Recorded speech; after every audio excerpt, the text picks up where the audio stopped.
இடத்திற்கு வரவேற்கிறோம்.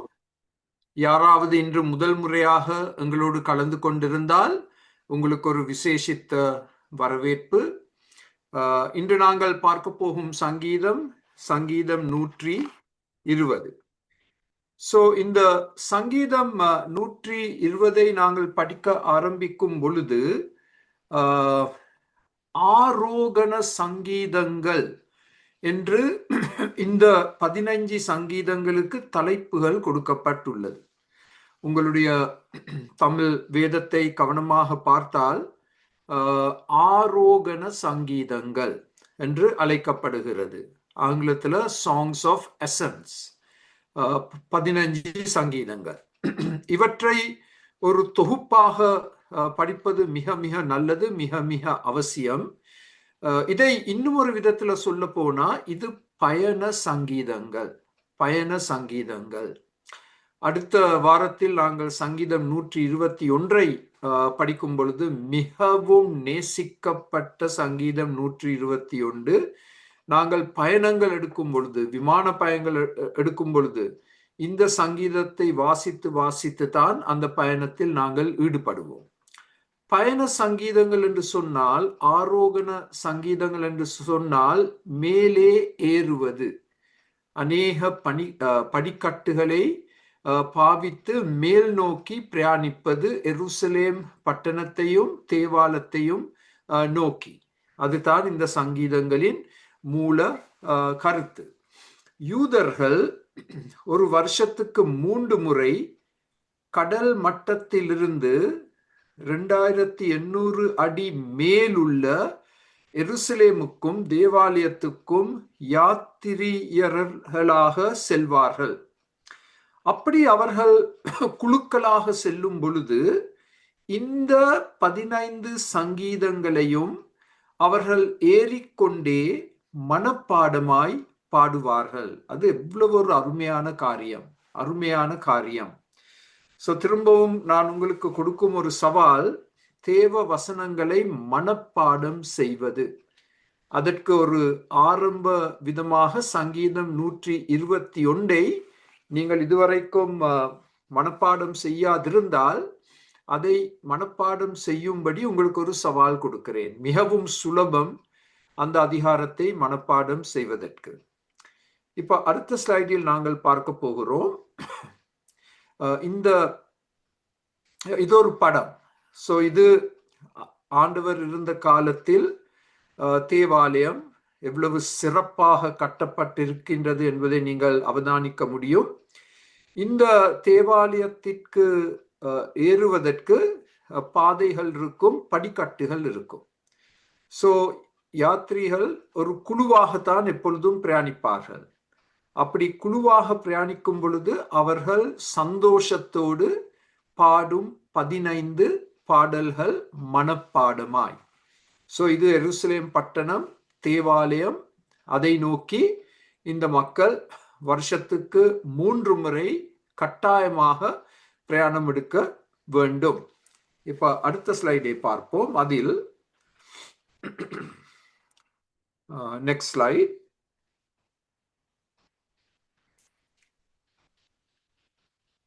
கிருஷ்ணன், ஓகே. யூதர்களுக்கு 3 முக்கிய பண்டிகைகள் இருக்கின்றது. இதை நீங்கள் குறித்து கொள்ள வேண்டும். 3 முக்கிய பண்டிகைகள். பஸ்கா பண்டிகை, பாசோவர், அது வசந்த காலத்தில் நடைபெறும். இந்த பண்டிகைக்கு முழு குடும்பமும் செல்ல வேண்டும். முழு குடும்பமும் கட்டாயமாக செல்ல வேண்டும். இதை ஆண்டவருடைய வாழ்க்கையில் நாங்கள் காணலாம்.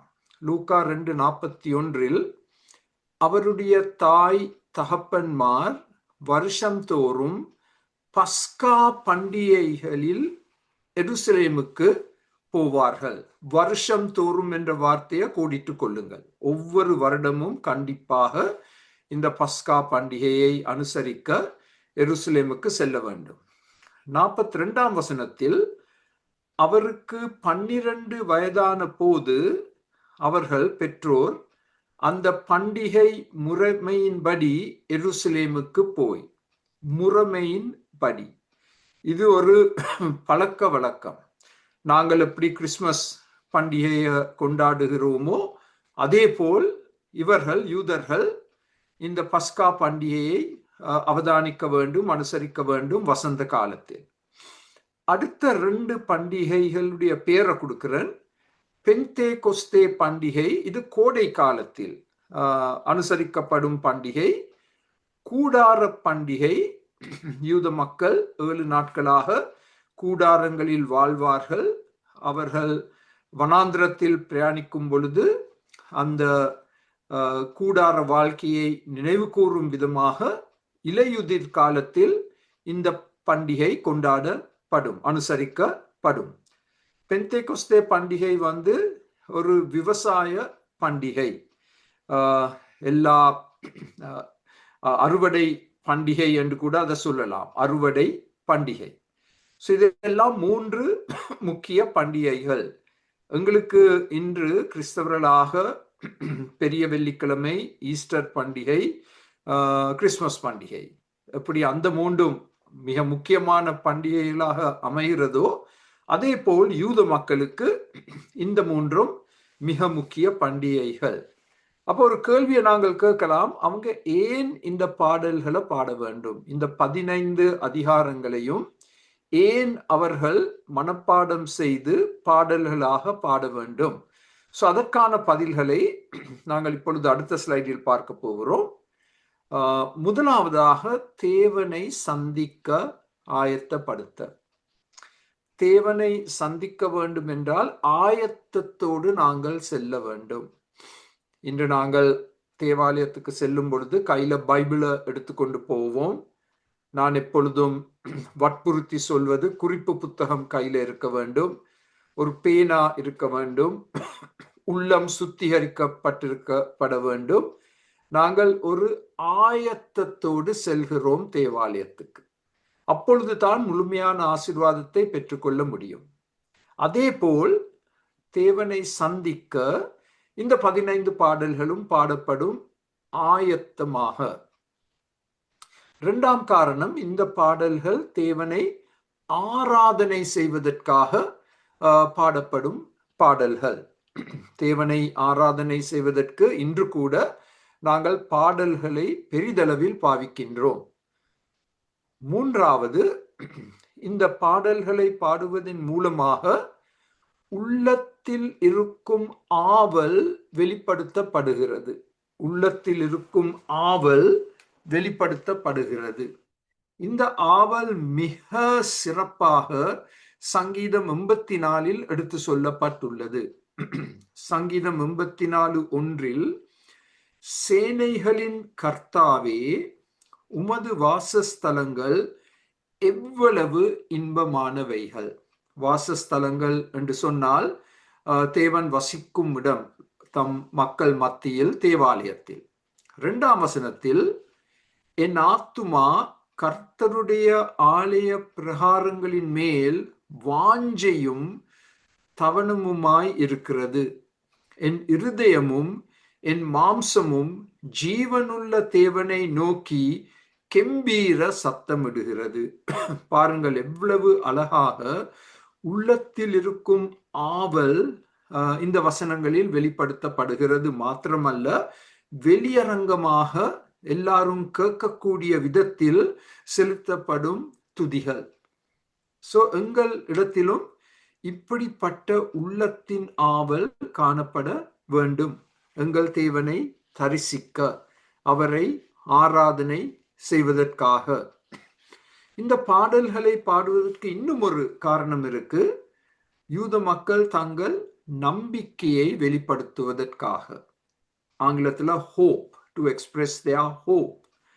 மேசியா வரப்போகிறார், மேசியா எங்களை விடுதலை செய்வார், மேசியா எங்களுக்கு ஒரு அருமையான எதிர்காலத்தை கொடுக்க போகிறார், மேசியா தம்முடைய ராஜ்யத்தை நிலைநாட்டப் போகிறார், அவருடைய சிங்காசனம் எருசலேமில் ஏற்படுத்தப்படும் என்றெல்லாம் யூத மக்கள் நம்பிக்கை வைத்திருந்தார்கள், மேசியாவை குறித்து, மேசியாவின் ராஜ்யத்தை குறித்து. இந்த நம்பிக்கையை வெளிப்படுத்துவதற்காகவும் இந்த பாடல்கள் பாடப்படும். ஸோ இதை நாங்கள் இன்று கூட எங்கள் வாழ்க்கையில் அவதானிக்கிறோம்.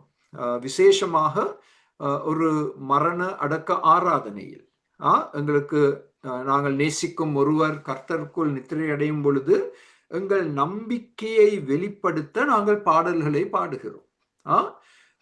பரலோகத்தை குறித்து நாங்கள் பாடல்களை பாடுகிறோம். மிகவும் பொருத்தமானது.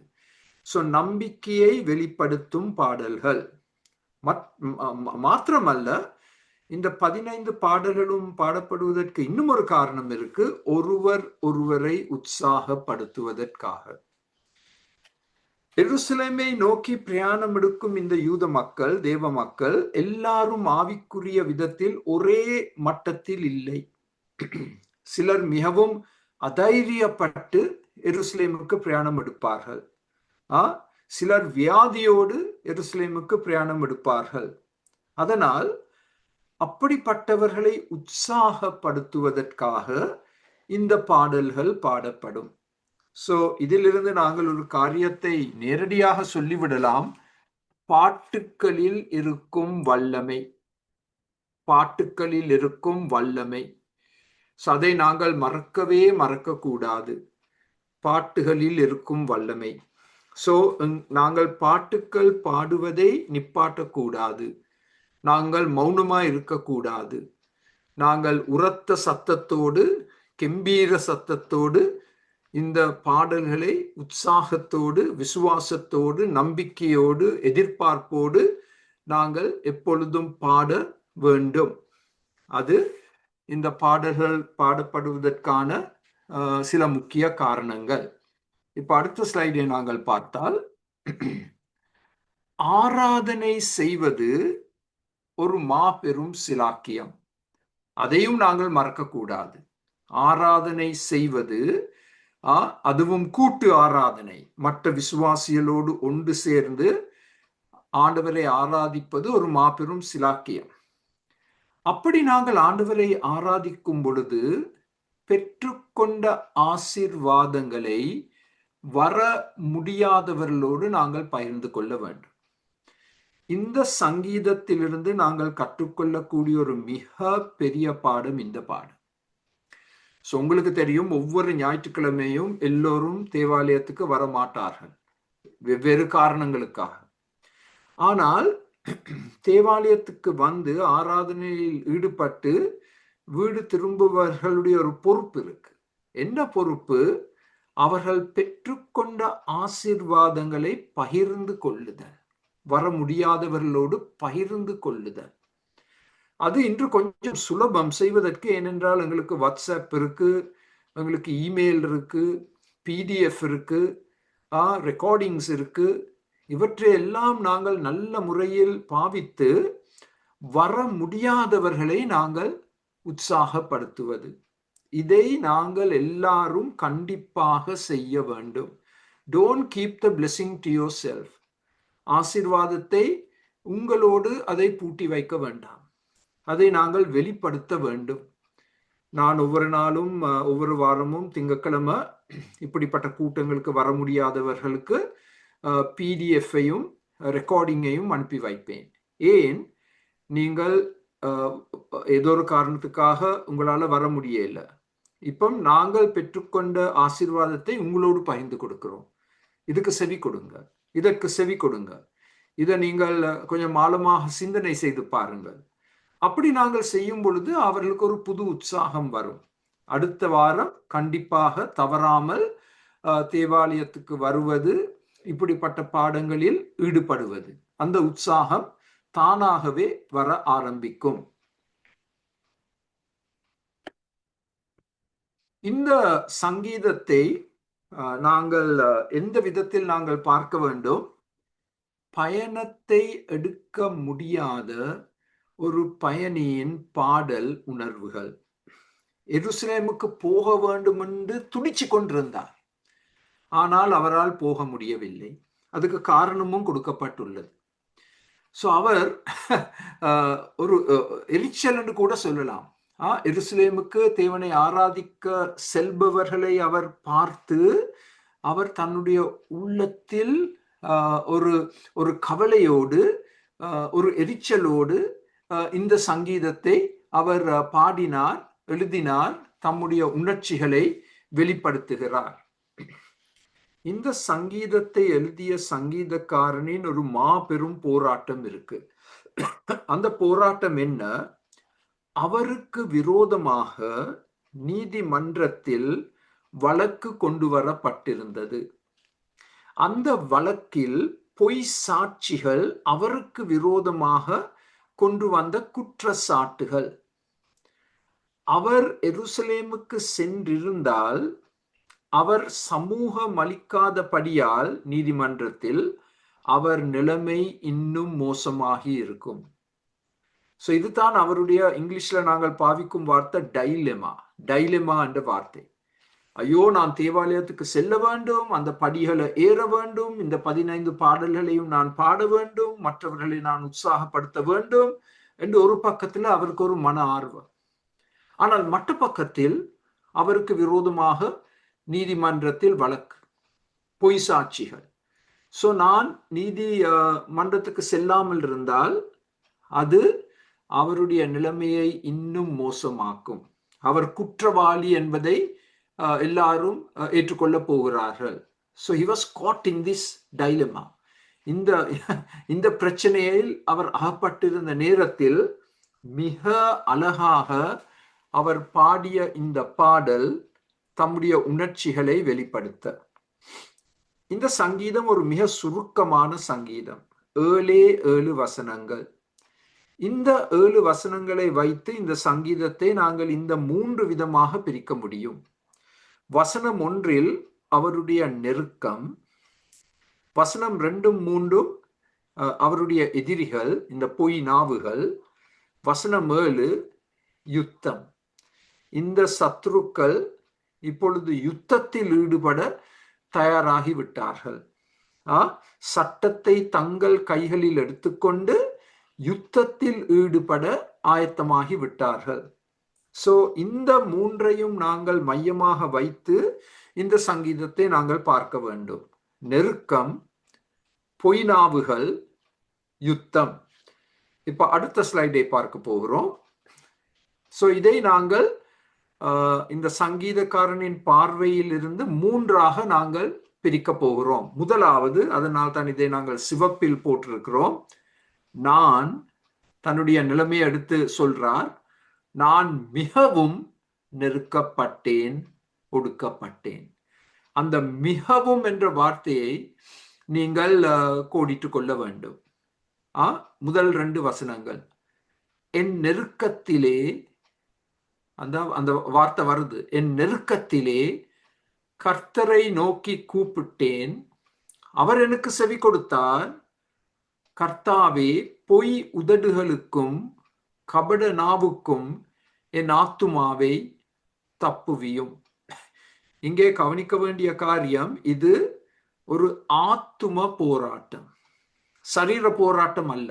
ஆரம்பத்தில் அது சரீர போராட்டத்தில் முடிவடையலாம், ஆனால் ஆரம்பத்தில் இது ஆத்துமாவை எப்படியாவது சோர்வடைய செய்ய எடுக்கப்பட்ட எதிரியின் முயற்சி. சோ எங்களுக்கும் வருகிற தாக்குதல்கள் இப்படித்தான் ஆரம்பமாகும். எங்களுடைய ஆத்துமாவை சோர்ந்து போக வைக்கும் தாக்குதல்கள். ஆத்துமா சோர்ந்து போனால் உங்களுக்கே தெரியும், எதையும் செய்ய விருப்பப்பட மாட்டோம், மன அழுத்தத்துக்குள் செல்வோம். அப்பொழுது ஒரு செயல்பட முடியாத நிலைமைக்கு தள்ளப்படுவோம். யுத்தம் செய்ய அவசியம் இல்லை, சரீர யுத்தம் செய்ய அவசியம் இல்லை, அது கடைசி கட்டம். இந்த ஆத்துமா தாக்குதல் சரி வராட்டிதான் இறுதியில் சரீர தாக்குதல்கள் ஏற்படும். ஸோ அதை எப்பொழுதும் மனதில் வைத்துக் கொள்ளுங்கள். The devil will always first attack you in your soul to discourage you. ஆத்துமாவை அதைரியப்படுத்துவதற்கு. ஸோ இப்போ இந்த வசனங்களை வைத்து நீங்களும் நானும் தனிப்பட்ட முறையில் கேட்க வேண்டிய கேள்வி, உங்கள் நெருக்கடி என்ன? எங்கள் எல்லாருக்கும் நெருக்கடிகள் இருக்கு. ஸோ நான் ஒரு சில காரியங்களை இங்கே போட்டிருக்கிறேன். இதற்கு மேலான காரணங்கள் இருக்கலாம். பண நெருக்கடி. இலங்கையில் நான் அவதானித்த மிக பெரிய காரியம் இந்த 4 வாரங்களில், இந்த முறை நான் பிரயாணம் எடுக்கும் பொழுது, பயங்கர வறுமை, பயங்கர கடன். இன்று நான் இங்கே நடைபெற்ற கூட்டம் முடிவடைந்ததும் ஒரு யுவதியோடு கதைத்து கொண்டிருந்தேன். அவர்கள் ஒரே ஒரு காரியத்தை வைத்து என்னோடு கதைச்சு கொண்டிருந்தாங்க, பண நெருக்கடி. என்ன செய்வது பாஸ்டர், நான் கடனுக்குள் தள்ளப்பட்டிருக்கிறேன், ஒரு ஒழுங்கான வருமானம் இல்லை, நாங்கள் எப்படித்தான் சமாளிக்க போகிறோம் என்று தங்கள் பண நெருக்கடியை எடுத்து கூறினார்கள். அது உங்களுடைய நெருக்கடியாக இருக்கலாம், இல்லாவிட்டால் அது வியாதியாக இருக்கலாம். ஏதோ ஒரு வியாதி உங்களை தாக்கிக் கொண்டே இருக்கின்றது. அது உங்களுக்கு ஒரு பெரிய நெருக்கடியாக அமையலாம், ஒரு வியாதி. இல்லாவிடில் குடும்பத்தில் ஏற்படும் குழப்பங்களாக இருக்கலாம். குடும்ப வாழ்க்கை என்று சொன்னால் ஒரு பக்கத்துல சந்தோஷம் இருக்கும், மற்ற பக்கத்துல போராட்டங்கள், குழப்பங்கள். சோ குடும்ப குழப்பங்களாக இருக்கலாம். இல்லாவிட்டால் சமுதாய எதிர்ப்புகளாக இருக்கலாம். சமுதாயத்திலிருந்து உங்களுக்கு வரும் எதிர்ப்புகள். இல்லாவிட்டால் இது முதலாம் புல்லட்டோடு சம்பந்தப்பட்டது, வேலை இல்லாமை. எவ்வளவோ தேடி பார்த்தும் ஒரு வேலை கிடைக்காமல் மிகவும் கஷ்டப்பட்ட ஒரு நிலைக்குள் தள்ளப்பட்டிருப்பது. ஸோ நீங்களும் குரல் கொடுக்கலாம், நான் மிகவும் நெருக்கப்பட்டேன், ஒடுக்கப்பட்டேன். ஆண்டவரே, என் பண நெருக்கடி உமக்கு தெரியும், என் வியாதி உமக்கு தெரியும், குடும்ப குழப்பங்கள் தெரியும் என்று நீங்கள் ஆண்டவருக்கு உங்களுடைய நெருக்கடியை எடுத்து சொல்ல வேண்டும், எடுத்து சொல்ல வேண்டும். இப்ப அடுத்த ஸ்லைடை பார்ப்போம். சங்கீதக்காரன் என்ன செய்தார்? கர்த்தரை நோக்கி கூப்பிட்டான். மனித உதவியை தேடுவதற்கு முன் கர்த்தரை நோக்கி கூப்பிட்டான். அதுவும் எங்களுக்கு ஒரு மிக பெரிய பாடம். எங்களுக்கு ஏதாவது ஒரு நெருக்கடி வரும் பொழுது நாங்கள் முதலாவதாக மனித உதவியை தேடுகிறோம். அது ஒரு தவறு. மனித உதவியை தேடுவதற்கு முன் தேவனை நோக்கி கூப்பிட வேண்டும். அதை சங்கீதக்காரன் செய்தார். அவர் எங்களுக்கு ஒரு நல்ல முன்மாதிரி. இதை நாங்கள் இன்னும் சில வேத பகுதிகளில் காண்கிறோம்.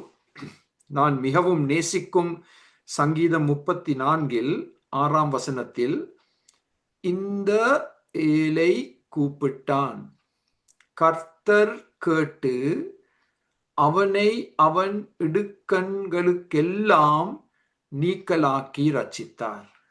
சங்கீதக்காரன் சாட்சி கொடுக்கிறார். தன்னுடைய நெருக்கடியில் ஆண்டவரை நோக்கி கூப்பிட்டார். ஆண்டவர் செவி கொடுத்தார். எல்லா இடுக்கண்களில் இருந்தும் ஆண்டவர் விடுதலை கொடுத்தார். சங்கீதம் 40, கர்த்தருக்காக பொறுமையுடன் காத்திருந்தேன், அவர் என்னிடமாய் சாய்ந்து என் கூப்பிடுதலை கேட்டார். அங்கேயும் நீங்கள் கோடிட வேண்டிய வார்த்தை கூப்பிடுதல். சங்கீதக்காரனுடைய நெருக்கடியில் சங்கீதக்காரன் ஆண்டவரை நோக்கி ஜெபித்தான். அதே சமயம் கர்த்தருடைய விடுதலைக்காக பொறுமையோடு காத்திருந்தான்.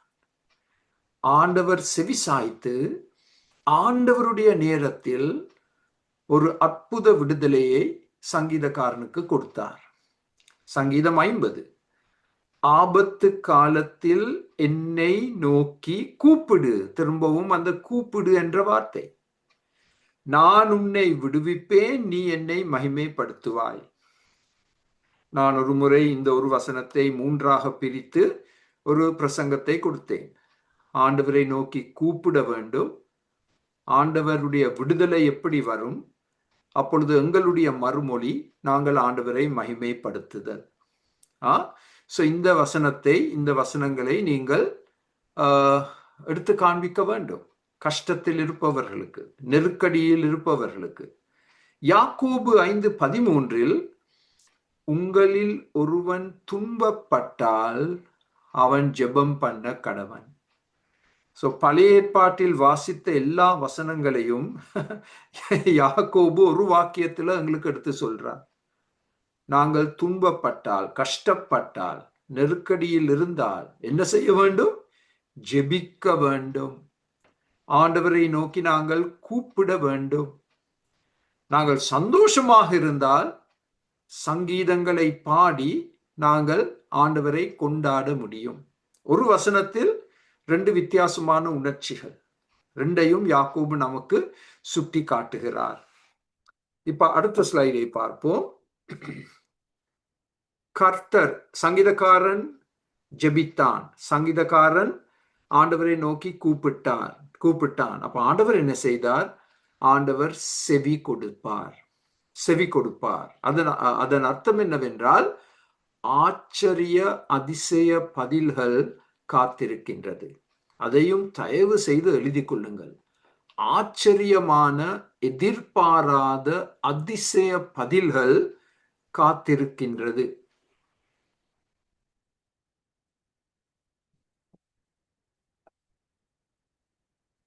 அதை நாங்கள் நம்ப வேண்டும்.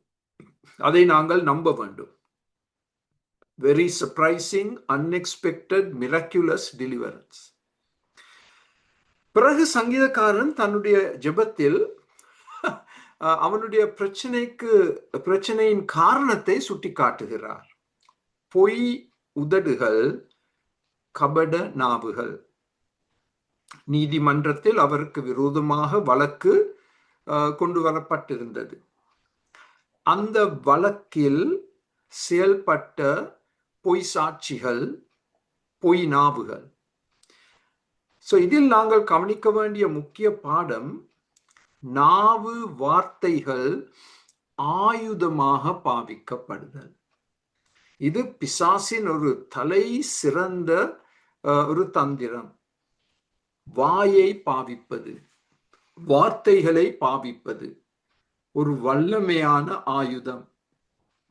இதை ஆங்கிலத்தில் சைக்கலாஜிக்கல் வார்ஃபேர் என்று சொல்வோம். Psychological warfare. எந்தவித நவீன ஆயுதங்களையும் பாவிக்க அவசியம் இல்லை, நாக்க பாவித்தா போதும். பாருங்கள், இது வேதத்தில் எவ்வளவு முறை திரும்ப திரும்ப சொல்லப்பட்டிருக்கு. சங்கீதம் 57:4 அவர்கள் பற்கள் ஈட்டிகளும் அம்புகளும், அவர்கள் நாவு கருக்கான பட்டையுமாய் இருக்கிறது. யாரு? எதிரிகள். நாக்க நல்லா பாவிக்கிறாங்க. அது ஈட்டிகள் அம்புகளுக்கு ஒப்பிடப்பட்டுள்ளது, ஒரு கருக்கான பட்டயத்திற்கு ஒப்பிடப்பட்டுள்ளது. 64:3 அவர்கள் தங்கள் நாவை பட்டயத்தை போல் கூர்மையாக்கி. கவிதை உருவில் எடுத்து சொல்லப்பட்டுள்ள வசனம். எதிரிகள் தங்கள் நாவை பட்டயத்தை போல் கூர்மையாக்கி என்னை தாக்க போறாங்க. இது வார்த்தைகள் யுத்தம். எரேமியா 9:8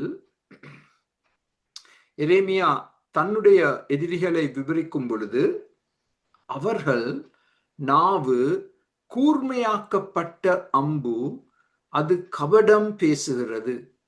அவனவன் தன் அயலானோடே தன் வாயினாலே சமாதானத்தை பேசுகிறான், ஆனாலும் தன்னுடைய உள்ளத்தில் அவனுக்கு பதிவிடை வைக்கிறான். சங்கீதம் 120 சங்கீதக்காரன் அனுபவித்ததை தான் எரேமியா அனுபவிக்கிறார். வார்த்தைகளினால் சமாதானம் பேசுறாங்க, ஆனால் உள்ளத்தில் இருப்பது யுத்தம். இவன் எப்படியாவது கொலை செய்ய வேண்டும். அது ஒரு தந்திரம். அடுத்த ஸ்லைடில் யாக்கோபு 3:6 நாக்கை பற்றி யாக்கோபு விவரிக்கும் பொழுது, நரக நெருப்பினால் நாவு எரிகிறது. இது ஒரு நம்ப முடியாத ஒரு வாக்கியம். இதை நீங்கள் வாசிக்க நடுங்க வேண்டும். பிசாசு என்ன செய்கிறான்? மனிதனுடைய நாவை நரக நெருப்பினால் அவன் அதை எரிய வைத்து அதன் மூலமாக செய்யப்படும் மிக மோசமான காரியங்கள். உங்களுடைய நாவும் என்னுடைய நாவும் ஒருபோதும் நரக நெருப்பினால் எரியும் நாவுகளாக காணப்படக்கூடாது. இப்ப சங்கீதக்காரனுடைய பிரச்சனை என்ன? எங்கள் நல்ல பெயரை அவதூறு செய்ய பிசாசு எடுக்கும் முயற்சிகள். சங்கீதக்காரனுடைய நல்ல பெயரை இந்த எதிரிகள் கெடுக்க முயற்சி செய்கிறார்கள், அவதூறு செய்ய முயற்சி எடுக்கிறார்கள். அதுதான் உங்களுக்கும் எனக்கும் வரப்போகிற ஒரு மிகப்பெரிய சோதனை. உங்களுடைய நல்ல பெயர், என்னுடைய நல்ல பெயரை பிசாசு கெடுக்க எடுக்கும் முயற்சிகள். நீதிமொழிகள் 22 ஒரு புதிய மொழிபெயர்ப்பில் இவ்விதமாக அது எழுதப்பட்டுள்ளது.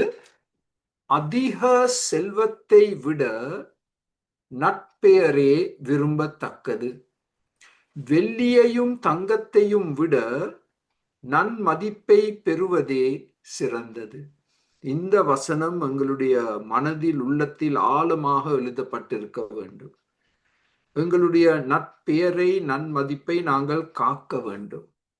நாங்கள் எப்பொழுதும் காக்க வேண்டும். பிசாசு அதை கெடுக்க முயற்சி எடுத்துக்கொண்டே இருக்கின்றான். நாங்கள் இன்னும் ஒரு சவால் கேள்வியை கேட்க வேண்டும். நான் பேசும் வார்த்தைகள் எப்படிப்பட்டது? நான் பேசும் வார்த்தைகள் எப்படிப்பட்டது? என் வார்த்தைகளினால் ஒருவரை கட்டி எழுப்பலாம், இல்லாவிட்டால் ஒருவரை துண்டு துண்டாக வெட்டி போடலாம் வார்த்தைகளினால்.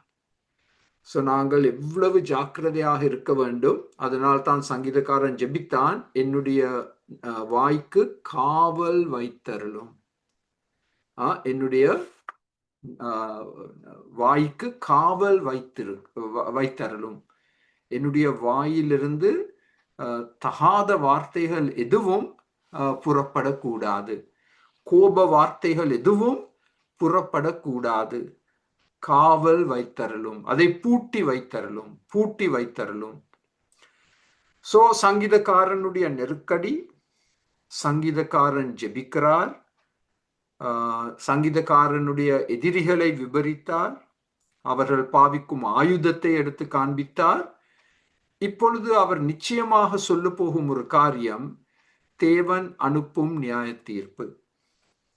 3ஆம் வசனத்தில், கபடனாவே உனக்கு என்ன கிடைக்கும், உனக்கு என்ன செய்யப்படும்? அந்த எதிரிகளை பெயர் சொல்லாமல் ஒரு பொது பெயரை கொடுக்கிறார், கபடனாவே. பாரு ஆண்டவர் உனக்கு என்ன செய்ய போறார். இந்த விஷயத்தில் எங்களுக்கு விரோதமாக பொய் சாட்சி கொடுத்து எங்களுடைய நட்பெயரை கெடுக்க முயற்சி எடுக்கும் பொழுது நாங்கள் எங்கள் நீதியை ஆண்டவருடைய கையில விட்டுவிட வேண்டும். ஆண்டவர் நியாயம் தீர்க்கும் தேவன். அதை நாங்க பார்க்க போறோம் அடுத்த ஸ்லைடில். சங்கீதம் 124 பலவானுடைய கூர்மையான அம்புகளும் சூறை செடிகளை எரிக்கும் தழலுமே கிடைக்கும். அந்த நியாய தீர்ப்பு எந்த உருவில் வரப்போகிறது என்பதை சங்கீதக்காரன் எங்களுக்கு விவரித்து காண்பிக்க போகிறார். அவர் ஜெபித்து விட்டார், இந்த எதிரிகளை ஆண்டவருடைய கையில விட்டு விட்டார். ஆண்டவர் நியாயம் செய்யும் தேவன். இப்ப அவர் சொல்றார், ஒரு பலவானுடைய, ஒரு வல்லமை உள்ள ஒரு வீரனுடைய கூர்மையான அம்புகளும் சூறை செடிகளை எரிக்கும் தழலுமே இந்த மக்களுக்கு நடைபெற போகிற கதி. தேவனுடைய கூர்மையான ஊடுருவும் அம்புகள் அவர்கள் மேல் எரியப்படும். அவர்கள் வார்த்தைகள் என்ற அம்பை என்மேல் பாவித்தார்கள். ஆண்டவர் அவர்கள் மேல் கூர்மையான ஊடுருவும் அம்புகளை அனுப்ப போகிறார். பாருங்கள், சங்கீதம் 64:7. ஆனாலும் தேவன் அவர்கள் மேல் அம்புகளை எய்வார், சடதியாய் அவர்கள் காயப்படுவார்கள். இப்ப இதுல பாருங்க, அவங்க மரித்தார்கள் என்று சொல்லப்பட இல்லை. 64:7 காயப்படுவார்கள், வேதனைப்படுவார்கள். ஏன்? அந்த நேரத்திலாவது அவர்கள் மனம் திரும்புவார்கள் என்ற நோக்கத்தோடு காண்பிக்கப்படும் ஆண்டவருடைய இரக்கம். எவ்வளவு இரக்கம் உள்ளவர் எங்கள் ஆண்டவர்! ஒரு நொடியில் இந்த எதிரியை அவர் இல்லாமல் ஆக்கியிருக்க முடியும். ஆனால் இந்த எதிரிகள் மனம் திரும்பி தேவ இரக்கத்தை பெற்றுக்கொள்ள வேண்டும் என்ற நோக்கத்திற்காக அவர்கள் காயப்படுத்தப்படுகிறார்கள். யோபு 6:4 யோபு தன்னுடைய சோதனைகளை விவரிக்கும் பொழுது பாருங்கள், எவ்வளவு ஆச்சரிய வார்த்தைகளை பாவிக்கிறார். சர்வ வல்லவரின் அம்புகள் எனக்குள் தைத்திருக்கிறது.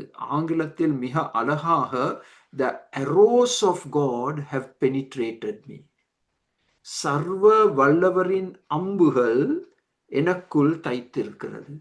நாங்க பொதுவா இப்படிப்பட்ட பாஷையை பேசுறது இல்லை. ஆனால் இதுதான் உண்மை. சில சமயங்களில் நாங்கள் பயமில்லாமல் இப்படிப்பட்ட வார்த்தைகளை பாவிக்க கற்றுக்கொள்ள வேண்டும்.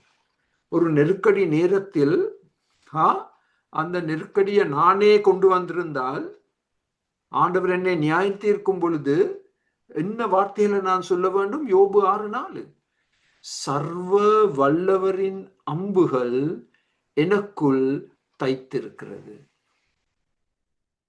ஒரு பக்கத்துல தேவன் அனுப்பும் அம்புகள், மற்ற பக்கத்துல இந்த சூரசெடி என்று சொல்லும் பொழுது தேவனுடைய நெருப்பு. On one side the arrows of God, the other side the fire of God. ஒரு பக்கத்துல தேவனுடைய ஈட்டிகள் அம்புகள், மற்ற பக்கத்துல தேவனுடைய நெருப்பு, நம்மை சுட்டெரிக்கும் நெருப்பு. அதை நாங்கள் எபிரேயர் புத்தகத்துல வாசிக்கிறோம். எபிரேயர் 12:29 நம்முடைய தேவன் பட்சிக்கிற அக்கினியாய் இருக்கிறாரே, கன்சியூமிங் ஃபயர். இப்ப அடுத்த ஸ்லைடில் நாங்கள் இதை இன்னும் கொஞ்சம் ஆழமாக பார்க்க வேண்டும் என்றால், இந்த சூரை செடி எப்படிப்பட்டது என்பதை நீங்கள் கொஞ்சம் அறிந்திருக்க வேண்டும். ப்ரூம் ட்ரீ ஆங்கிலத்தில். இது எருசலேமில் இருக்கும் ஒரு சூரை செடி, பரவலாக வளர்ந்திருக்கும் ஒரு செடி. இந்த செடி மிக எளிதில் தீப்பிடிக்க முடியும், மிக எளிதில். மாத்திரமல்ல, தீப்பிடிச்சா இது எவ்வளவோ மணித்தியாலமாக எரிஞ்சு கொண்டிருக்கும், சாம்பலாகும். எவ்வளவோ மணித்தியாலமாக எரிந்து எரிந்து எரிந்து மெதுவாக எரிந்து ஒரு கட்டத்துல புகையாக மாறிவிடும். இந்த சங்கீதக்காரன் ஆண்டவருடைய நியாய தீர்ப்பை விவரிக்கும் பொழுது எல்லாரும் ஒவ்வொரு நாளும் பார்க்கக்கூடிய ஒரு மரத்தை ஒரு வரைபடமாக பாவித்து அதை விவரிக்கிறார். He is using something that is so common, everyone can see, to describe the judgment of God. அந்த காலத்துல மக்கள் அம்புகளை பார்ப்பாங்க யுத்தத்தில், மற்ற பக்கத்துல இந்த சூர செடியை பார்ப்பாங்க. அப்ப நியாய தீர்ப்பு நல்லா விளங்கும் அவங்களுக்கு. இப்ப இதை நாங்க உங்களுக்கு கொஞ்சம் விளக்கி சொல்ல போறோம் அடுத்த ஸ்லைடில்.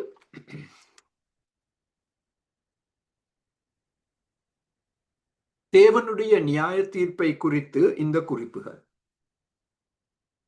தேவனுடைய நியாய தீர்ப்பு திடீரென நடைபெறும். ஆண்டவர் எச்சரிக்கை கொடுப்பார், ஆனா அந்த நியாய தீர்ப்பு வரும் பொழுது அதை குறித்து நோட்டீஸ் கொடுக்க மாட்டார். இப்போ உங்களுடைய மின்சாரத்தை நகர சபை வெட்ட போனால் உங்களுக்கு நோட்டீஸ் கொடுப்பாங்க, சிவப்பு நிற நோட்டீஸ் இலங்கையில். அப்ப அந்த நோட்டீஸ் படி நாங்கள் செயல்படாவிட்டால் ஒரு நாள் வந்து வெட்டி போடுவான். அப்போ அந்த நேரத்துல அழுதா பிரயோஜனம் இல்லை, நாங்க அந்த நோட்டீஸுக்கு நாங்கள் செவி கொடுக்க இல்லை. இப்ப வந்து வெட்டி போட்டாங்க, இப்ப திரும்பவும் காசு கட்டி அதை சரிப்படுத்தணும். திடீரென நடைபெறும் தேவ நியாய தீர்ப்பு. மாத்திரமல்ல, அது நீடிய நேரம் நீடித்திருக்கும். அந்த சூரசெடி எப்படி மணித்தியால கணக்காக மெதுவாக மெதுவாக மெதுவாக எரிந்து புகையோடு எரிந்து ஒரு கட்டத்தில் அது சாம்பலாகும். அந்த நெருப்பு அதிகரிக்கும், அந்த நெருப்பின் உஷ்ணத்தை நாங்கள் உணரலாம். அதே போல் தேவ நியாய தீர்ப்பு நீடிய நேரம் நீடித்திருக்கும். ஒரு வார காலமாக நீடிக்கலாம், ஒரு மாத காலமாக நீடிக்கலாம், ஒரு வருஷ கணக்காக நீடிக்கலாம். அது ஆண்டவருடைய கையில, அது முற்றிலும் ஆண்டவருடைய கையில இருக்கு. மூன்றாவது, அந்த நியாய தீர்ப்பு பொருத்தமானது. It is appropriate. நாங்க செய்த தவறின்படி ஒரு பொருத்தமான நியாய தீர்ப்பு அனுப்பப்படும். அந்த தவறின்படி, அந்த பாவத்தின்படி அந்த நியாய தீர்ப்பு நடைபெறும், பொருத்தமானது. நான்காவது, அது நீதியுள்ளது. நாங்கள் ஆண்டவரை குற்றம் கண்டுபிடிக்க முடியாது, அநீதியுள்ளவர் என்று ஒருபோதும் சொல்ல முடியாது. ஆண்டவருடைய நியாய தீர்ப்பு நீதியுள்ளது. அவர் நீதியுள்ள நியாயாதிபதி என்று வேதத்துல சொல்லப்பட்டிருக்கு. அடுத்ததாக, அவருடைய நியாய தீர்ப்பு நிச்சயமானது. அதுல இருந்து தப்பித்துக் கொள்ள முடியாது. அதுதான் அந்த கடைசியா நான் போட்டிருக்கிற புல்லட், யாரும் தப்பித்துக் கொள்ள முடியாது. அது நிச்சயமாக நடைபெறும் ஆண்டவருடைய நேரத்தில். அது கடுமையானது. அது கடுமையானது ஏன்? எச்சரிக்கைகள் கொடுக்கப்பட்டும் அதற்கு செவி கொடுக்காமல், தேவ இரக்கத்தை பெற்றுக்கொள்ளாமல், தேவ மன்னிப்பை பெறாமல், மனம் திரும்பாமல் ஒருவர் இருந்தால் அந்த நியாய தீர்ப்பு மிக கடுமையாக அவர் மேல் விழும். சோ ஆண்டவருடைய நியாய தீர்ப்பு என்று சொல்லும் பொழுது இந்த பகுதியை மாத்திரம் நாங்கள் வைத்து சொல்லக்கூடிய காரியங்கள். இப்ப அடுத்த ஸ்லைடில் 2ஆம் குறிப்பு. சங்கீதக்காரன் 2ஆவதாக என்ன சொல்றார்? நான் மிகவும் துயரப்படுகிறேன். அதை இந்த 5ஆம் வசனத்துல நீங்க கவனிக்க போறீங்க. ஐயோ, அதை கோடிட்டுக் கொள்ளுங்கள். அதை குறித்து நான் சில காரியங்களை சொல்ல போறேன். ஐயோ, ஆங்கிலத்துல ஓ, நான் மேசேக்கிலே சஞ்சரித்தது போதும், கேதாரின் கூடாரங்கள் அண்டையிலே குடியிருந்ததும் போதும், சமாதானத்தை பகைக்கிறவர்களிடத்தில் என் ஆத்துமா குடியிருந்ததும் போதும். 2-3 முறை அவர் இந்த போதும் என்ற வார்த்தையை பாவிக்கிறார். கோடிட்டுக் கொள்ளுங்கள். சஞ்சரித்தது போதும், குடியிருந்ததும் போதும், என் ஆத்துமா குடியிருந்ததும் போதும் என்று சொல்றார். அதுதான் அந்த ஐயோ என்ற வார்த்தையின் அர்த்தம். சோ சங்கீதக்காரன் தன்னுடைய சுற்றாடலை விவரிக்கிறார். சுற்றாடல். சோ 2 இடங்களை அவர் குறிப்பிடுகிறார். மேசேக். மேசேக் வடக்கில் கருங்கடலின் அருகே இருக்கும் ஒரு பிரதேசம், மேசேக். கேதார் என்று சொன்னால் தெற்கில் அராபிய வனாந்திரம். இந்த 2 இடங்களும் மிக தூரமான இடங்கள். சோ இதன் அர்த்தம் என்னவென்றால், சங்கீதக்காரன் இந்த இடங்களில் தங்கி இருக்கவில்லை. ஏனென்றால் இவ்வளவு தூரமாக இருக்கும் இடங்களில் அவரால் எப்படி ஒரே சமயத்தில் 2 இடங்களில் வாழ முடியும்? சோ அதை நாங்கள் அந்த விதத்தில் விளங்கிக் கொள்ள முடியாது. அவர் என்ன சொல்றார்? இந்த இடங்களில் வாழும் மக்களை போன்ற மக்கள் மத்தியில் நான் வாழ்ந்து கொண்டு வருகிறேன். அதுதான் அர்த்தம். இந்த மேசேக், கேதார் பிரதேசங்களில் வாழும் மக்களை போன்ற மக்கள் மத்தியில் நான் இப்பொழுது வாழ்ந்து கொண்டு வருகிறேன். அவர்களை நாங்கள் 2 விதத்தில் விவரிக்க முடியும். இந்த மேசேக், கேதார், அவர்கள் யுத்தத்தை விரும்பும் மக்கள், வன் செயல்களில் ஈடுபடும் மக்கள், தேவ பயமில்லாத மக்கள். அப்படிப்பட்ட மக்கள் மத்தியில் நான் வாழ்ந்து கொண்டு வருகிறேன். இப்படிப்பட்ட மக்கள் தான் எனக்கு விரோதமாக பொய் சாட்சி கூறி என்னை நீதிமன்றத்துக்கு எடுத்து சென்றிருக்கிறார்கள். சோ இது எங்களுக்கு எவ்வளவு பொருத்தமான ஒரு பாடம். எங்களுடைய சுற்றாடல், அவர் சரௌண்டிங்ஸ், நாங்கள் யார் மத்தியில் வாழ்ந்து கொண்டு வருகிறோம்? மேசேக், கேதார் இடங்களில் வாழும் மக்களை போன்ற மக்கள் மத்தியில் வாழ்ந்து கொண்டு வருகிறோம். அடுத்த ஸ்லைடை பார்ப்போம். சோ இப்பொழுது சுற்றாடலை விவரித்த பிறகு சங்கீதக்காரன் தன்னுடைய மனநிலைமையை விவரிக்க போகிறார். நீண்ட காலமாக இப்படிப்பட்ட மக்கள் மத்தியில் வாழ்ந்து சோர்வடைந்துள்ளேன், துயரப்படுகிறேன். அதுதான் சங்கீதக்காரனுடைய ஐயோ. ஐயோ, இப்படிப்பட்ட மக்கள் மத்தியில் நான் எப்படி தொடர்ந்து வாழ முடியும்? நான் மிகவும் சோர்வடைந்திருக்கிறேன், நான் துயரப்படுகிறேன், கண்ணீர் சிந்துகிறேன். இந்த தேவ பயம் இல்லாத மக்கள், இந்த யுத்தத்தை விரும்பும் மக்கள், எப்பொழுதும் சண்டைக்காக ஆயத்தமாக இருக்கும் மக்கள், இந்த மக்கள் மத்தியில் நான் தொடர்ந்து எப்படி வாழ முடியும்? ஐயோ என்று சொல்றார். இன்று கிறிஸ்தவர்கள் இந்த ஐயோ என்ற வார்த்தையை பாவிக்காதது ஒரு மிக பெரிய இழப்பு. நாங்கள் ஐயோ என்ற வார்த்தையை பாவிக்கிறதே இல்லை. எங்களுடைய மனநிலைமையை வெளியரங்கமாக எடுத்து காண்பிக்கும் வார்த்தை ஐயோ கிறிஸ்தவர்கள் இன்று காணப்பட வேண்டும். இந்த அதிகாரத்தை நான் தயார் செய்யும் பொழுது அதுதான் என்னுடைய ஜெபமாக மாறியது.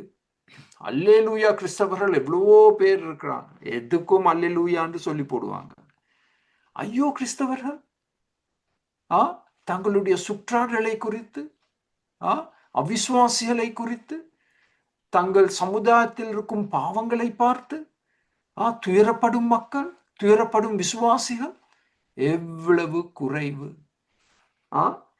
யாராவது ஒரு ஐயோ சபையை ஆரம்பித்தால் அதற்கு நான் முழு சப்போர்ட்டை கொடுக்க போகிறேன்.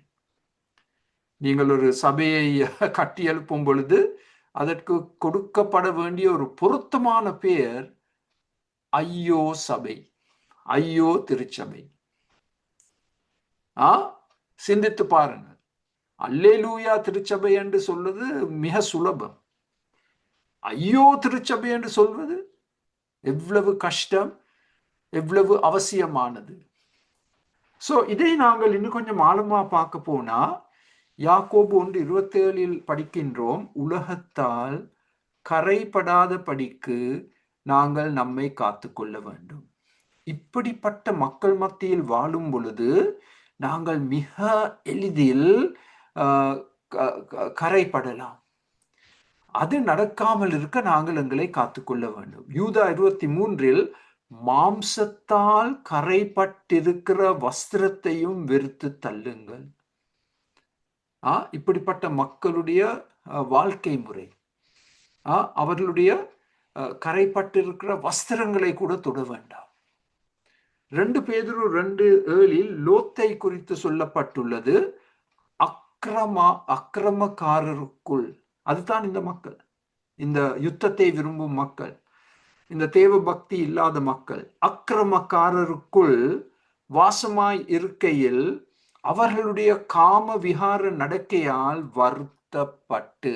ஐயோ, லோத்தை விபரிக்க வேண்டும் என்று சொன்னால் ஐயோ லோத்து, அவர் வருத்தப்பட்டார். இப்படிப்பட்ட மக்கள் மத்தியில் வாழும் பொழுது மிகவும் வேதனைப்பட்டார், வருத்தப்பட்டார். ஒவ்வொரு நாளும் ஐயோ என்ற வார்த்தையை பாவித்தார்.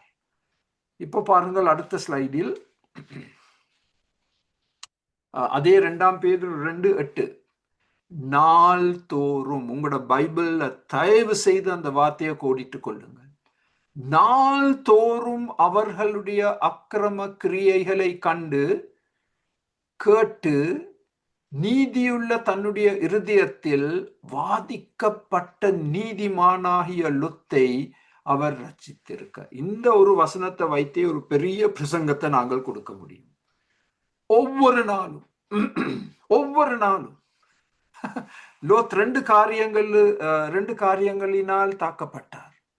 இந்த அக்கிரமக்காரருடைய செயல்களை பார்த்தார், அவர்களுடைய வார்த்தைகளை கேட்டார். எங்களுக்கு மிகப்பெரிய பாதிப்புகளை கொண்டு வருவது நாங்கள் பார்க்கும் காரியங்கள், நாங்கள் செவி கொடுக்கும் காரியங்கள்.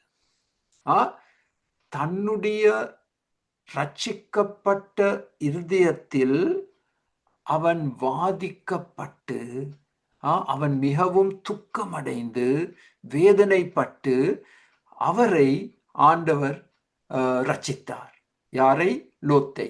உங்களுக்கு கதை தெரியும்.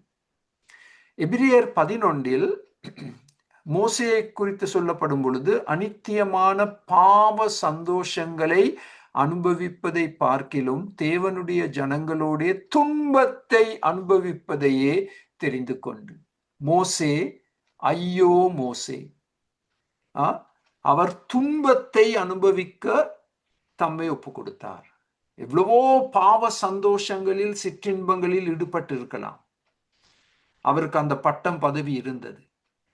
அதை அவர் உதாசீனம் செய்து நான் ஒரு ஐயோ கிறிஸ்தவனாக மாற வேண்டும் என்று சொல்லி தேவ ஜனங்களுடைய துன்பத்தோடு அவர் ஒற்றுமை படுத்தினார். இனி வரும் பலன் மேல் நோக்கமாயிருந்து, பலன் என்று சொன்னால் வெகுமதி, ஆண்டவர் ஒரு பெரிய வெகுமதியை கொடுப்பார் ஐயோ கிறிஸ்தவர்களுக்கு. எகிப்தில் உள்ள பொக்கிஷங்களிலும் கிறிஸ்துவின் நிமித்தம் வரும் நிந்தையை அதிக பாக்கியம் என்று எண்ணினார். சோ மோசே இந்த உலக சிற்றின்பங்களுக்கு, எகிப்தின் பொக்கிஷங்களுக்கு எல்லாம் இல்லை இல்லை இல்லை இல்லை, எனக்கு வேண்டாம் வேண்டாம் வேண்டாம் வேண்டாம் வேண்டாம் என்று சொல்லி ஒரு ஐயோ கிறிஸ்தவனாக மாற்றம் அடைந்தார். 2 தீமோத்தேயு 4 நாங்கள் வாசிக்கின்றோம், தேமா இப்பிரபஞ்சத்தின் மேல் ஆசை வைத்து என்னை விட்டு பிரிந்து தெசலோனிக்கா பட்டணத்துக்கு போய்விட்டான். என்னோடே ஊழியம் செய்த தேமா, நீ எப்படி இதை செய்ய முடியும் தேமா? நீ ஒரு காலத்துல ஐயோ கிறிஸ்தவனாக இருந்தியே, நீ ஒரு காலத்துல அல்லேலூயா கிறிஸ்தவனாக இருந்தியே, இப்பொழுது இந்த பிரபஞ்சத்தின் மேல் ஆசை வைத்து பண ஆசை, பொருள் ஆசை, அவற்றினால் கவரப்பட்டு அந்த ஐயோ கிறிஸ்தவ பட்டத்தை இழந்து விட்டு உலகத்திற்குள் சென்று விட்டான். உலகத்திற்குள் சென்று விட்டான். எவ்வளவு பெரிய எச்சரிக்கை நமக்கு. அடுத்த ஸ்லைடில் இதை நான் சிவப்பில் போட்டிருக்கிறேன், ஏனென்றால் இது நாங்கள் எல்லாரும் மிக கவனமாக ஏற்றுக்கொள்ள வேண்டிய ஒரு காரியம். இதை நீங்கள் எங்கேயாவது எழுதி வைக்க வேண்டும். உலகத்தின் கவர்ச்சிகள், இசை, பெருமதிகள், பாவங்கள், செல்வங்கள், ஆடம்பரங்கள் என்னை தினம்தோறும் பாதிக்கும். மாற்று கருத்துக்கு இடமே இல்லை. மாற்று கருத்துக்கு இடமே இல்லை. திரும்ப வாசிக்கிறேன். உலகத்தின் கவர்ச்சிகள், இசை, பெருமதிகள், பாவங்கள், செல்வங்கள், ஆடம்பரங்கள் என்னை ஒவ்வொரு நாளும் தாக்கும். அதன் மத்தியில் நான் ஒரு ஐயோ கிறிஸ்தவனாக காணப்பட வேண்டும். இப்படிப்பட்ட மக்கள் மத்தியில் நான் எப்படி ஒரு வெற்றிகரமான வாழ்க்கை வாழ முடியும்? இந்த மேஷேக், கேதார் மக்கள் மத்தியில் நான் எப்படி ஒரு வெற்றிகரமான கிறிஸ்தவ வாழ்க்கையை வாழ முடியும்? ஒரு சில கருத்துக்கள் வேகமாக கூறப்போகிறேன். ஒரு பிரித்தெடுக்கப்பட்ட வாழ்க்கை வாழ வேண்டும். 2 கொரிந்தியர் 6. ஆனபடியால் நீங்கள் அவர்கள் நடுவிலிருந்து புறப்பட்டு பிரிந்து போய் அசுத்தமானதை தொடாதிருங்கள் என்று கர்த்தர் சொல்லுகிறார். இப்படிப்பட்ட மக்களோடு ஐக்கியம் வைக்க வேண்டாம். இப்படிப்பட்ட மக்களுடைய கொண்டாட்டங்களுக்கு போக வேண்டாம். இப்படிப்பட்ட மக்களால் நீங்கள் தீட்டுப்படுத்தப்படக்கூடாது. இப்படிப்பட்ட மக்களுடைய செல்வாக்கின் மூலமாக நீங்கள் திசை திருப்பப்படக்கூடாது. பிரித்தெடுக்கப்பட்ட வாழ்க்கை, தேவனோடு ஐக்கியம் வைக்க வேண்டும். வேத வாசிப்பு, ஜெபம், ஒவ்வொரு நாளும் இடைவிடாமல் தேவனோடு ஐக்கியம், மற்ற விசுவாசிகளோடு ஐக்கியம். அது எவ்வளவு அவசியம். அது எங்களுக்கு ஒரு பொறுப்பு கூறல். மற்ற விசுவாசிகள், தேவ வசனம். 4 வாரங்கள் எடுத்து நாங்கள் சங்கீதம் 119 படித்தோமே. தேவ வசனத்தின் மகிமையை படித்தோமே. தேவ வசனத்தை நேசித்து அதை நாங்கள் மனப்பாடம் செய்து தியானித்து அதன்படி நடக்கும் பொழுது நாங்கள் ஒரு வெற்றிகரமான வாழ்க்கையை வாழ முடியும். அடுத்த ஸ்லைடில் தேவனுடைய தடுக்கும் கிருபையை பெற்றுக்கொள்ள வேண்டும். பாவத்திற்குள் விழாதபடிக்கு God's restraining grace, தேவனுடைய தடுக்கும் கிருபை. இந்த ஐயோ என்ற வார்த்தையின் அர்த்தம் என்ன? ஆழ்ந்த துக்கம், கவலை, குற்றமனசாட்சி, நான் அபாத்திரமானவன், அன்வர்தி, நான் நொறுங்குண்டவன். அதுதான் ஒரு ஐயோ கிறிஸ்தவன். திரும்ப வாசிக்கட்டா? ஐயோ கிறிஸ்தவன் யார்?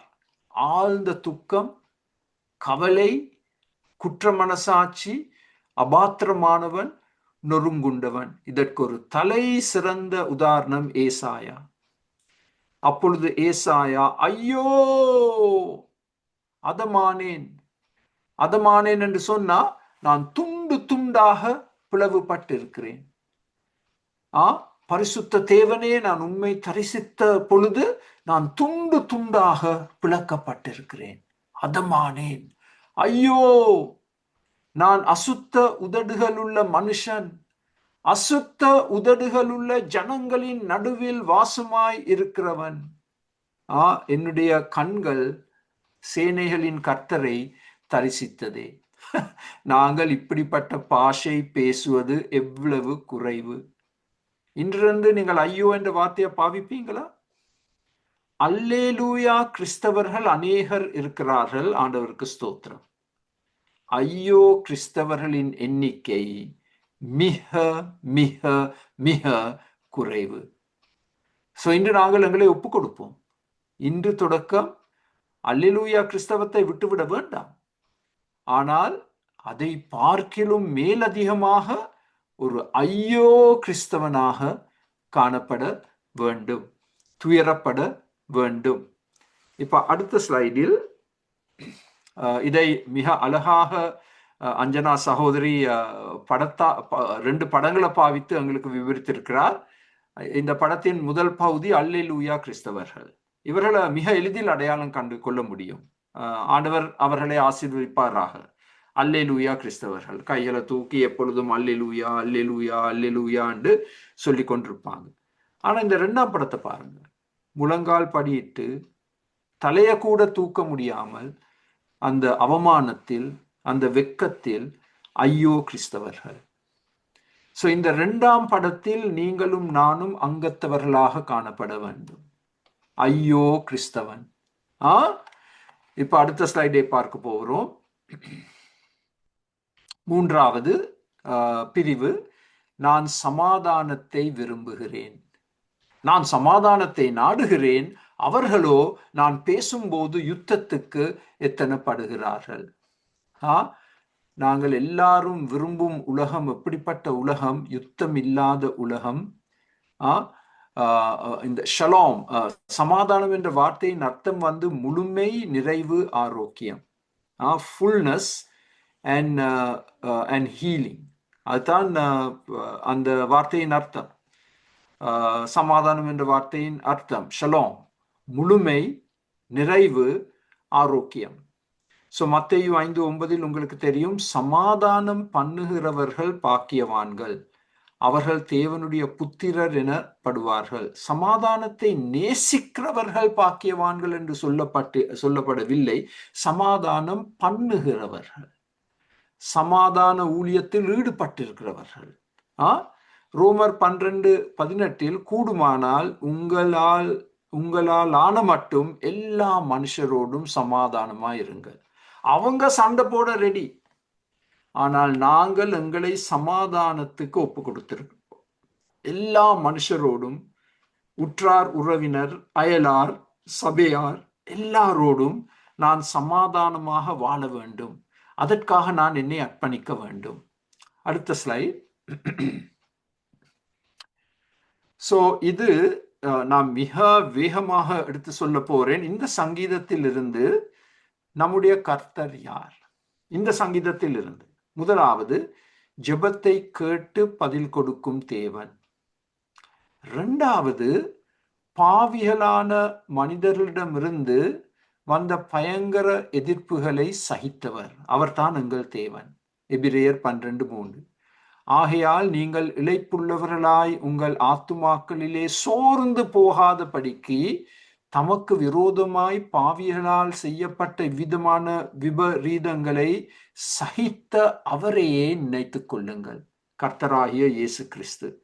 இப்படிப்பட்ட இந்த மேசேக், கேதார் மக்கள் மத்தியில் வாழ்ந்து எவ்வளவோ துன்பங்களை அனுபவித்து அவர் வெற்றி பெற்றார். மூன்றாவது, இது ஒரு மிக அருமையான சத்தியம், பலமான போர் வீரர் எங்கள் தேவன். 4ஆம் வசனத்துல அது சொல்லப்பட்டுள்ளது. 4ஆம் வசனத்துல பலவான் என்ற வார்த்தை பாவிக்கப்பட்டுள்ளது. எங்கள் தேவன் பலமான போர் வீரர். யாத்ராகமம் 15:3. கர்த்தரே யுத்தத்தில் வல்லவர். கர்த்தர் என்பது அவருடைய நாமம். யுத்தத்தில் வல்லவர். அவரோட யாரும் போராட முடியாது. போராடினாலும் வெற்றி பெற முடியாது. அடுத்த ஸ்லைட். யாத்ராகமம் 14:14 கர்த்தர் உங்களுக்காக யுத்தம் பண்ணுவார், நீங்கள் சும்மாய் இருப்பீர்கள். நான் அதற்கு கொடுக்கும் வார்த்தை, நீங்க வேடிக்கை பார்க்க போறீங்க. கர்த்தர் உங்களுக்காக யுத்தம் பண்ண போகிறார், நீங்கள் வேடிக்கை பார்க்க போறீங்க.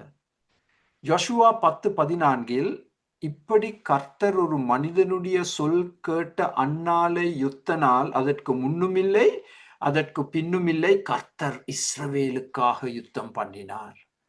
அதே 10ஆம் அதிகாரம் 42ஆம் வசனத்தில் இஸ்ரவேலின் தேவனாகிய கர்த்தர் இஸ்ரவேலுக்காக யுத்தம் பண்ணினார். அவர் எங்களுடைய பலவான், நாங்கள் எதுக்கும் பயப்பட அவசியம் இல்லை, அவர் எங்களுக்காக யுத்தம் செய்வார். 4வது, அவர் நியாய தீர்ப்பின் தேவன். அடுத்த ஸ்லைட். 5வது, அவர் துன்பத்தின் மனிதனாய் வேதனையில் பங்கு கொண்டார். Man of sorrows. அவர் அசட்டை பண்ணப்பட்டவரும் மனுஷரால் புறக்கணிக்கப்பட்டவரும் துக்கம் நிறைந்தவரும் பாடு அனுபவித்தவருமாயிருந்தார். அவரை விட்டு நம்முடைய முகங்களை மறைத்து கொண்டோம். அவர் அசட்டை பண்ணப்பட்டிருந்தார், அவரை எண்ணாமற் போனோம். அவர் துன்பத்தின் மனிதனாய் வேதனையில் பங்கு கொண்டார். எப்படி இந்த சங்கீதக்காரன் துன்பப்பட்டானோ அதே போல் எங்களுடைய தேவன் எங்களுக்காக துன்பங்களை அனுபவித்த தேவன். ஒரு பக்கத்துல அவர் பலவான போர் வீரர், மற்ற பக்கத்துல he's the man of sorrows, துன்பத்தின் மனிதன். எவ்வளவு அருமையான ஒரு தலைப்பு. 6வது, அவர் சமாதான பிரபு. அவர் சமாதானத்தின் தேவன். ரோமர் 15 சமாதானத்தின் தேவன் உங்கள் அனைவரோடும் கூட இருப்பாராக. 7வதாக, நம் தேவன் பேசும் வார்த்தைகள் எப்படிப்பட்டது?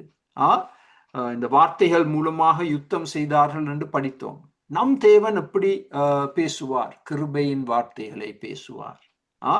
அவருடைய வாயிலிருந்து புறப்பட்ட கிருபையுள்ள வார்த்தைகளை குறித்து மக்கள் ஆச்சரியப்பட்டார்கள். உங்களுடைய வாயிலிருந்தும் என்னுடைய வாயிலிருந்தும் வர வேண்டிய வார்த்தைகள் எப்பொழுதும் கிருபையின் வார்த்தைகளாக காணப்பட வேண்டும். அடுத்த ஸ்லைட். சத்திய வார்த்தைகள். எங்கள் தேவன் பேசும் வார்த்தைகள் எப்பொழுதும் சத்திய வார்த்தைகள். உம்முடைய வசனம் சமூலமும் சத்தியம். யோவான் 14 மெய்யாகவே மெய்யாகவே நான் உங்களுக்கு சொல்லுகிறேன், இதுதான் சத்தியம். சத்தியம், இதுதான் சத்தியம். சத்திய வார்த்தைகள். அவர் பேசும் வார்த்தைகள் ஜீவ வார்த்தைகள்.